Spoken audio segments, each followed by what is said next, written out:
was never what I wanted. Too scared to jump, so I stayed just where I started.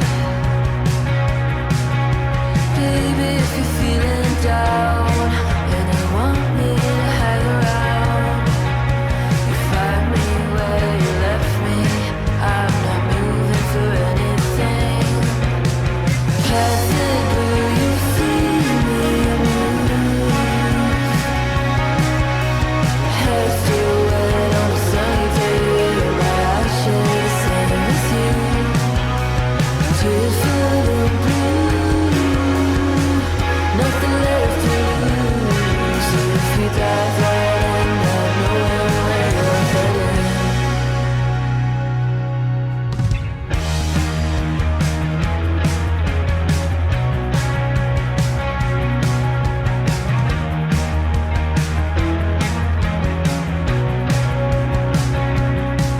When oceans collide, it's a different blue on each side. If you don't like what you see, is there something on your mind? Placid blue, you see me move. Hair still wet on a sunny day, and my eyes share the same as you. Guys, so excited to have you guys here. Thank you for knowing us, Seth. We have been in a Bleach Lab kind of binge for the past 2 weeks. I feel like basically I'm Bleach Lab. Awesome.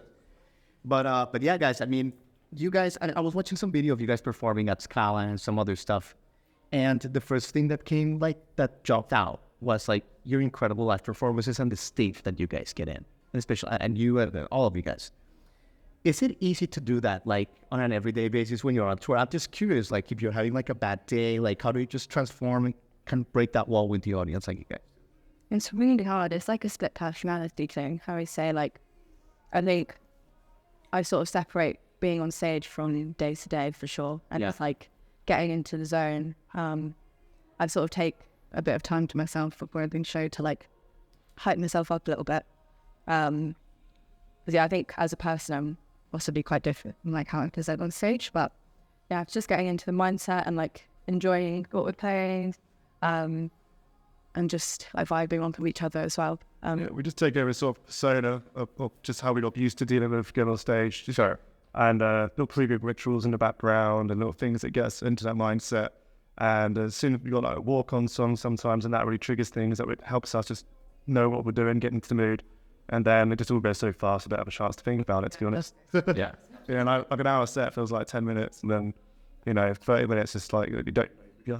Yeah. I think most will just let himself have fun, but Yeah, I think it has taken a while to sort of get there. I mean, sure, we've been playing sort of live for, us two for 3 years, and then obviously with Lewis joining. I think at the start it was quite tough, but I think after doing it for so long, you just get to know everything about sort of each other's stage presence. It's all very natural now. Yeah. After doing becomes more of a comfort zone Yeah. than it was. But I don't think it's anything even affects that whole idea of getting on stage. I think it's just something that just gradually progresses with you. I think, they do 1,000 more shows. I'm sure it'll be different to what we look like now, and 1,000 more will look different to that one. I think it'll just be, 100%. Yeah, for sure.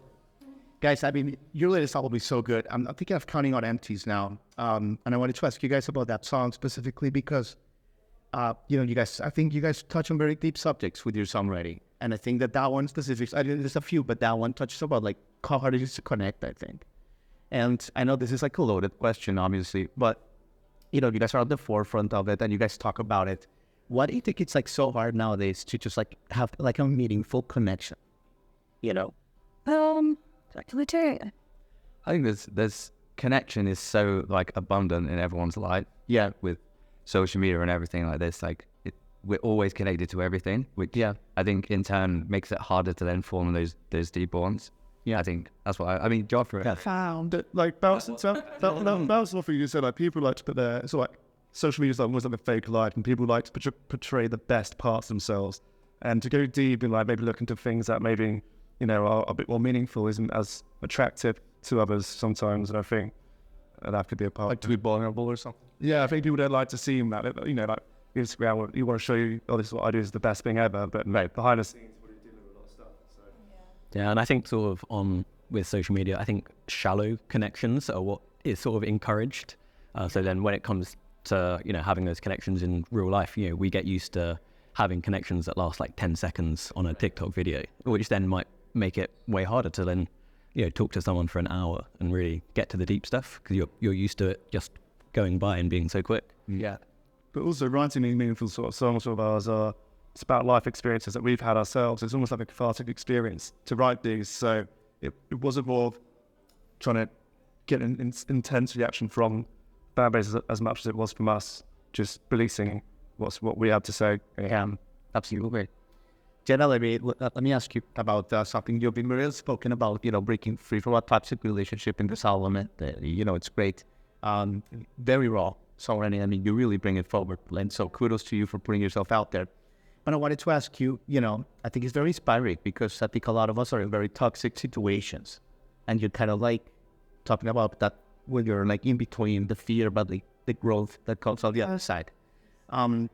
What have you learned from that? From just like being in that place for a minute where you were uncertain and now light has come out? Yeah, I think, as sort of Josh said, we use our lyric writing, and I've always used mine as like a cathartic process. And I think I've learned that I can trust myself, and trust my judgment a little bit more, because I've always been one to doubt my own perception of people and my judgment and stuff like that. And I think just getting it all down and writing it and turning it into a song is, it allows me to see myself as more of somebody that I can listen to, do you know what I mean? Separate myself from my personal experiences to the songs that I write. And I can listen on I don't know, when you listen to other people's lyrics that inspire you, makes you feel understood and heard and stuff, and being able to do that for my own emotions and feelings and experiences, it's it validates them to me a little bit more. And just what I've learned from it is just to trust that judgment a little bit more on people and my perception of my situation. Sure. So, is that one of the most beautiful things about being in a band? The fact that you guys are seeing the crowds grow and the the BBC and all that good stuff, but most importantly, seeing you guys as souls kind of evolve and just become better souls, more givers, all that good stuff. Is that part of the beauty of being in a band? Yeah, I think it's amazing, having seen sort of Jenna's lyrics from the start, to then sort of being able to open up to songs off the album Smile for me. I think just having that sort of relationship with someone where they're happy to come to you with those lyrics of something as meaningful as that, and Jenna sort of says, I've written this, guys. I'm having that relationship, I think, is really incredible. And you have to, as I say, build that up over years, and I think now we're in a really solid space where that's easy and easy to do. I think that's great. Yeah, for sure. And we also we have quite a lot of really meaningful conversations with fans and stuff about a lot of our lyrics, counting empties and Smile for me and stuff. And it's it's really rewarding in a way to hear that people can relate and understand. Obviously it's not nice things to necessarily need to relate about, but the conversations that we have, especially post show fans, is always so meaningful to us. But with the growing fan base, it's my favorite thing is when you get to meet some of these people at the end of the show face to face, and just how the music has helped them, what's happened to them, how they see it, and it's just interesting to see what road they take, what path they took from that, and where it takes them. So it's nice to see that as well. Well, I think last week when I was doing research and stuff, I think that's what jumped out. I remember I was driving back to Nashville from Knoxville, whatever, and now I had that breakthrough. I'm man, Bleach Lab, you guys have a bright future, not only because the hooks and you guys are fucking awesome live and shit, but because you are a tool of giving. You're a tool, and I think that's one of your beautiful purposes as a man, Yeah. Thank you. Yeah. No, yeah, absolutely. Guys, and the story, you say this at every interview, but for my audience that doesn't know, the genesis of the band. I know you came later. Not much later. Not much later. No. Yeah. Okay. I came later. Yeah. No way to bring that. So you started it? No, I'm the newest member. Yeah. No, just you. It's been through a fair few iterations, and this is the final. Yeah. But, The evolution. yeah. Pretty. Yeah. You're out. You're on audio. So it started off with me and we had our ex-guitarist Frank, and we found an ad on Gumtree, and the band we joined seemed like it wasn't going to work with with our visions and our ideas. So we just walked away and started our own project pretty straight away. Yeah, to realise, okay, I think what we're doing is quite different to what they want to do. And straight away, like, oh, right, we need a singer, what's going on? And I knew Jenna from college. So I think I know someone that would fit the ideas that we have. So I gave Jenna a call, and that week he came down and tried out, and it just worked really well. And then, famously... How do you know it worked really well? It just feels... It's a feedback. It's weird because me and Frank had quite a strong vision of what we wanted the sound to be early on. It was like just like the influences we were picking up on, and just things that weren't really... People weren't playing as much. We loved the 90s music scene and want to take aspects of that and apply it in modern setting. And as soon as Jenna came in, it just sort of felt right. Yeah. And being on the back of another band in the past and thinking when things felt like it worked and coming into this and just hear it all come together, it's like, wow, like how quick can this vision come together? And since then, I've been to a string full of drummers later. That. And the last.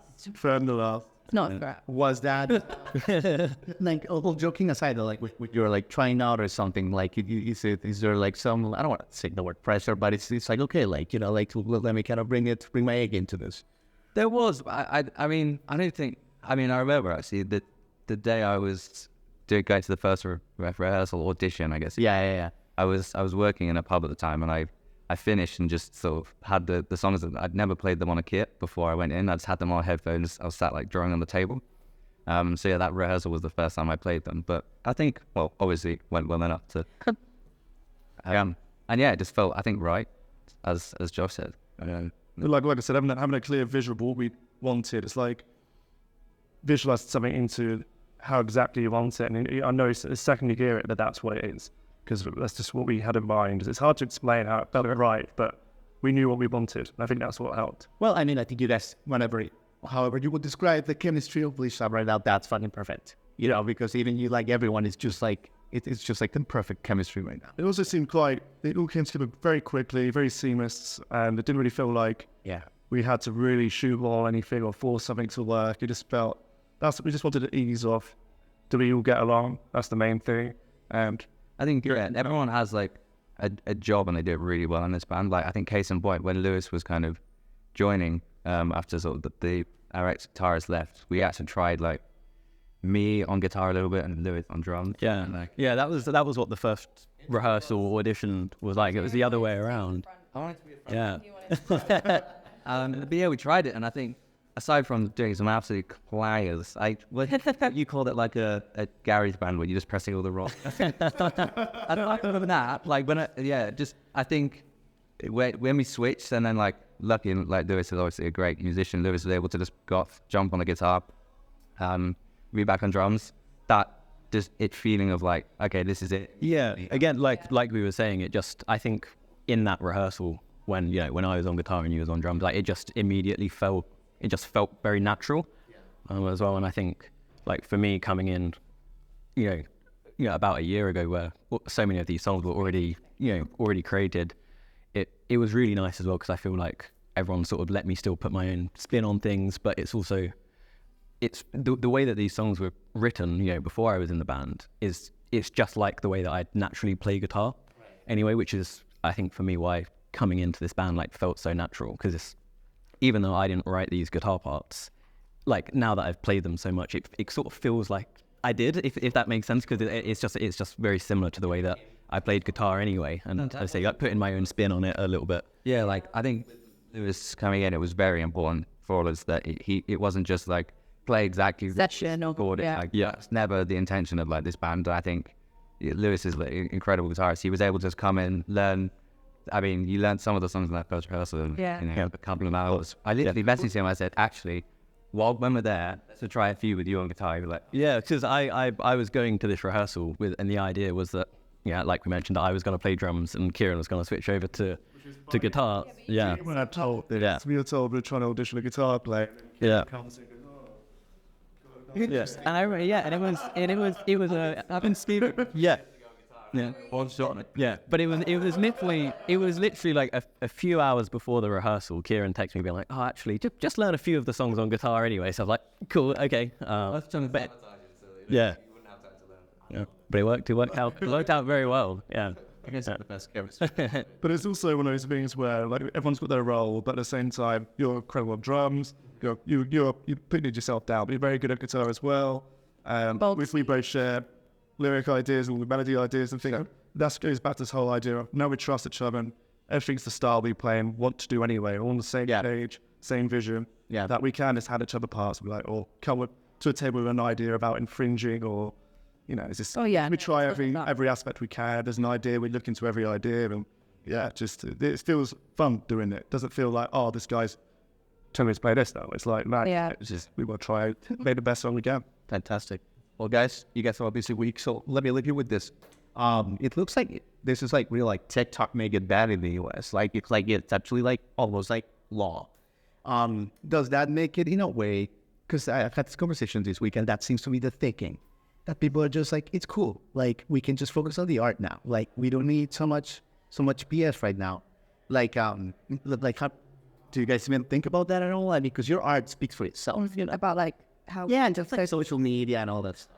It seems like we're like at a turning point. Yeah. It's a really difficult like topic, isn't it? Because it's essential for like growth and stuff like that in a sense. And I think it's expected and it can be fun. So people, I think, there's really seems to be like a breaking point this South by. It seems like that's one of the themes. People are just like, it's cool.